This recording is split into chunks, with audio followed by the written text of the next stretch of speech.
Cheesy greens, everyone. What a perfect way to start it off with Once Upon a Deadpool, the PG-13 re-release of Deadpool 2, with some added things. As you see in the trailer, he's kidnapped Fred Savage hold on. Because sort of light was fading on me. He's kidnapped Fred Savage to redo The Princess Bride. It opens up with that. And it's peppered in throughout the movie as it is, and it is pretty much the post-credit scene. But the question I was wondering going in this, and man, I don't know if I'm wearing the light out on this or something, or am I looking a little too red at the moment? I'm not exactly certain. That scene's a little better. I'll try to angle this a little properly because straight on me isn't working. Don't normally have this problem by myself. Is how it was going to compare to the R-rated version. The R-rated version obviously has the swears, has the gore, has nudity. It has all those things. And is it just my eyes, or is it? Yeah, no, it's not my eyes. I'm legitimately having some. I mean, I guess I'll lean into it a bit. I'm legitimately looking like red. That's odd. Maybe I've always looked red. I never noticed it. Anyway, so. Yeah, it has the swear, it has, the language, the humor, things along those lines that attribute it to the R rating. Also, it has just the natural flow that the movie has. It has its self-awareness and everything along those lines. So how does the PG-13 version stack up to that? Well, right off the bat, this is not going to be a very long review because I'd be redoing my review of Deadpool 2. So I'm basically going to be talking a bit more about the comparisons between the two. And how it's still Deadpool 2. It actually shows that in the proper context, you can do Deadpool in PG-13. Which I think is actually really not telling, but really showing that should Marvel decide to utilize Deadpool in the MCU and not make him R-rated, they won't have a humongous issue. Because even at the beginning, he shows Fred's, he's got his own little bleeper, so he can bleep himself whenever he wants. You can do that in a PG-13 Deadpool movie anytime. That doesn't actually happen really throughout the movie. It happens during mostly the Fred Savage and Deadpool parts. And let's talk about the new stuff they added.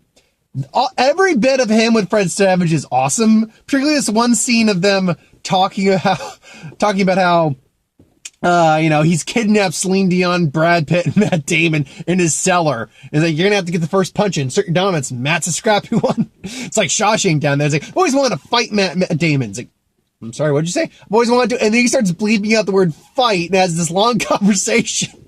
So it makes it sound like, he's like, I want to fuck Matt Damon. It's like, oh, I thought he said he wanted to fuck. It's like, I don't want to do it. Wait, what? Why? Did he ask about me? And then Fred's mocking the movie throughout the entire way, but at the point where him and Vanessa reunite, you actually do it. No, it's okay. It's okay to feel. I'm sorry. Just, the movie sucks so at this point. All of a sudden, he's like, it's like he's breaking down crying. And he shows how he's a much bigger comic book nerd than like Deadpool is. It's like, Cable, son of Scott and G servers, clone all this and that. Yeah, we got the time travel part down. So the stuff with him and Fred Savage is really funny.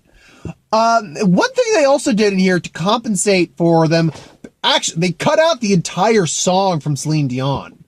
And I was wondering about that when we were getting to the point where they actually started in the movie. I'm like, no, wait, we already introduced the title for Once Upon a Dead Time. So are they really going to do this? And they didn't. They just cut right to it. They have it in the credits still, but they cut right to it.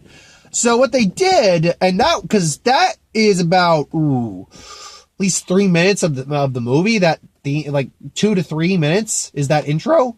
So that already shaved off a bit of time. Plus all the blood stuff you had to re-edit, which really was not that hard to do. If anything, they just had to unedit the editing they did at the time.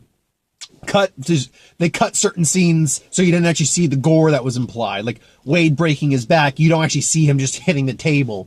The gangster, when in the beginning, where he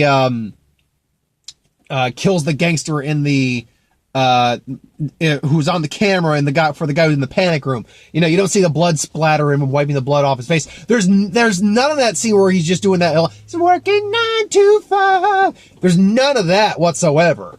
So again, that's another 3 or 4 minutes right off. So there's at least 10 minutes that was just cut from the film, because the film's not even 2 hours long. But here's the thing about this. To do that, they compensate by adding, I don't think they actually filmed really any seriously new scenes, except for a couple of them, like, him trying to kill himself, though that might just be from the, extended cut. But besides the scenes that are obviously not actually in the sketch, and a couple of, redone lines, where the film actually kind of suffers a bit is the fact that it was not originally PG-13. So lines that, like scenes of dialogue with Deadpool particularly don't match up with it. Because when you see Deadpool talk, his mask does move, and you see that it moves with his mouth. So you generally looks like he's saying what he's saying.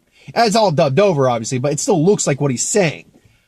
With this, because there are scenes where it's clear this was rushed and this was dubbed over really fast, and it's not matching up with what he's saying. There are moments that definitely feel rushed. There's some audio things in here too, like when he's communicating with Domino over the intercom, trying to get Russell and Cable.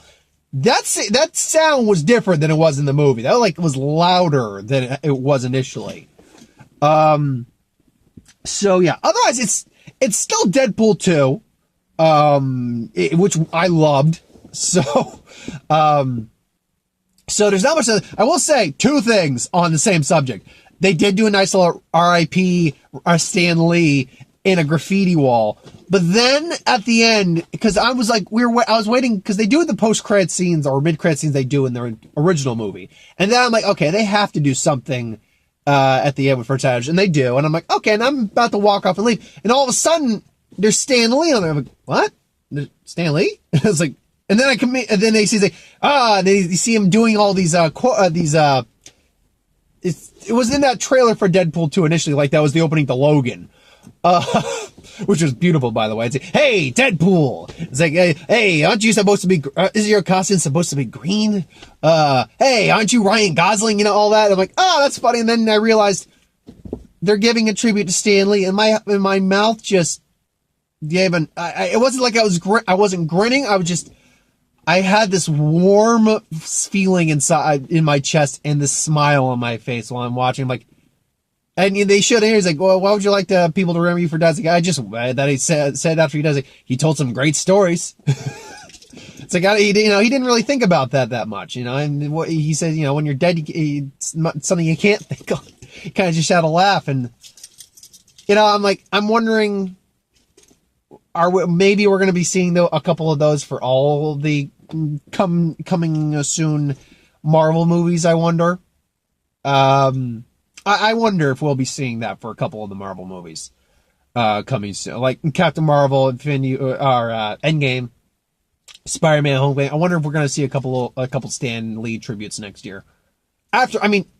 You won't be seeing it probably afterward, because he'll be gone for over a year at that point. So, maybe they'll say in loving memory of Stan Lee. Maybe they'll say in remembrance of Stan Lee. So maybe they'll give a nod, definitely. But once 2020 hits and beyond, I wouldn't expect to see those. However, I definitely would expect to. Expect's not right. Would certainly not be surprised to be seeing them for most of the Marvel movies next year. And I'm almost certain we'll probably see something for Spider-Man Into the Spider-Verse. Talking maybe a little bit of him talking about how he created Spider-Man or something like that. So I stood there and I had a warm smile on my face the whole time. Just that made me feel good that we were honoring a guy that meant a lot to us in the fan community. Now overall, here's the thing. It's not the same kind of, it's Deadpool 2, but it's not the same movie. It's overall the same, but because of the Fred Savage stuff, because they intercut a few other things, it almost does feel a little different, just tonally. Tonally, it feels a little different. So I don't know if I could say it is fully different, but it's definitely not the same. I would say, though, I do prefer the original version, but this is a unique... I'm glad I did watch it. I am glad I watched it. Plus, it was matinee, so it definitely helped. I am glad I watched this. I had a good time with this. Definitely. So if you've got the time for the 12 days it's out in the States, apparently it's only out for 1 day in the UK, which, sorry for you guys. But for 12 days, if you're interested to go rewatch Deadpool 2, with some new stuff, it does change. There is enough in there that I feel it's worth to go see it.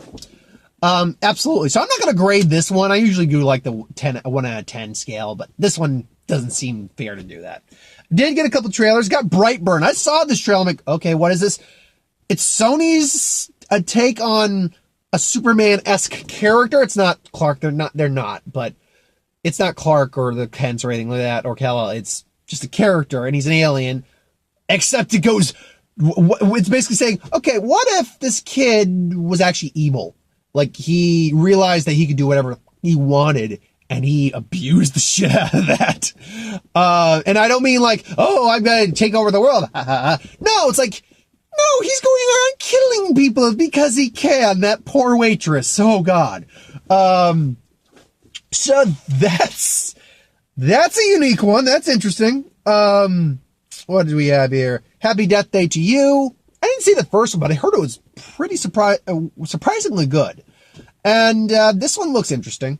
Dollar says that when that killer takes off the mask, it's still her roommate. Who was, spoiler, if you haven't seen it, it's only like 2 years old now. I think. It's at least a year, minimum. I believe her roommate was actually technically the killer. Well, technically not. She was the one who was trying to kill her, but yeah. Let's see. We had Dark Phoenix. Look, I'm about as interested in that as I was when the trailer dropped. I'm like, that's a decent trailer. I'm interested to see more. It's kind of not coming out until June, so I'm going to have to wait to see more until I can get a new trailer to really judge my hype and excitement. Let's see here. Detective Pikachu. I'll admit, I got a kick out of it. I'm definitely going to go see it. Cold Pursuit, that Liam Neeson film coming out actually in January. No, it's February, I believe. I'm usually down for a Liam Neeson comedy. I've really liked Ronald. I mean, I liked the first Taken a lot, and then the second one's it's okay. Third one's neither of the second two were that good. Never Saw Unknown or The Commuter. But Run All Night, I loved Run All Night. I thought that was good. And this, I'm not for this one. He's not like a hired killer. He's just a guy. He says, what do you think you could kill someone? Read it in a novel once. So in the last, Alita Ballinger, I know it's the newest. It is the newest. The most recent, and I think it's the final trailer for it.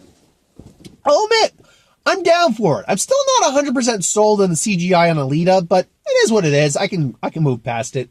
Honestly, it looks pretty good. From everything I'm seeing, it's like Christoph Waltz, who I love. The girl playing Alita, I know her from the Maze Runner movies, and I'm like, nah, I like her character. So yeah, no, and Mahershala Ali's the villain, so yeah. Hey, after Moonlight and Luke Cage and Green Book, hey, sign me up. I'll take Mahershala Ali in just about anything. Anyway, that's my thoughts on Once Upon a Deadpool. I very much enjoyed it. What did you think? If you saw it, put it in the comments below. Let me know. Thank you for watching, though. I hope you enjoyed. Like, comment, share, and subscribe. As always, you want us to review something, put in the comments below. Let us know. We'll do a review of it at some point. And ideas for who would win, Star Wars, Superior Magic, What If, anything I do on the channel, put that in the comments below. Let me know. I'll get to that at some point. So, the Who Would Win and What If will be up tomorrow. I do not know what I'm seeing Thursday. I know I will probably have a review for at least 2 of the 3 movies coming out this week throughout the weekend. There'll be a Who Would Win on Friday as well, and a What If in box office on Sunday, definitely. And then week of the What Ifs are coming the following week. So, yeah, keep your eyes out for those. Until then, thank you for watching. I hope you enjoyed, and I'll see you next time. Have a good one, folks. Later.